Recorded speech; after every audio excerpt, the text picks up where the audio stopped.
తూ అని పాపన వాడు పోతాడు, పోని మనం మంచి పని చేయాలి, దేవుడు శిక్ష ఇచ్చిండు.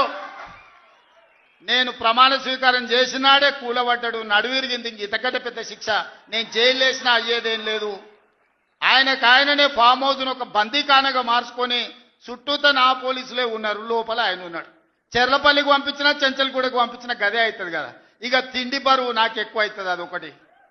లోపల చెర్లపల్లి చెంచల్గూడ పెడితే ఆయన తిండే తినికి మళ్ళీ ఆయన ఏదైనా కావాలంటే అదిగిన చేస్తే సర్కార్కి ఎక్కువ ఖర్చు అవుతుంది.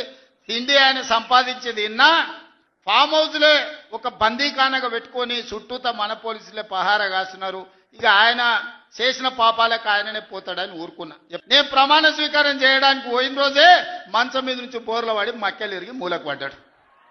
ఇక ఆయన నిన్నొచ్చి పెద్ద మనిషిలాగా మంచి చెప్తాడేమో అనుకున్నా.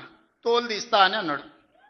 తోలు తీస్తాడంటేనే ఇక నేను చెప్పదలుచుకున్నా, అయ్యా నా సంగతి వదులు కానీ మా సర్పంచులు వచ్చిండ్రు, రా ఏ తోలు తీస్తావరా, నీ తోలు తీసుడు కాదు, నిన్ను చీరి చింత కట్టి చింత మడకల ఏలాడేసి కొడతారో లేదో మా సర్పంచులు, రా కొడంగల్కి వస్తావా లేకపోతే మమ్మల్ని చింతమడకకు రమ్మంటావా, మా సర్పంచులను దోల్తా.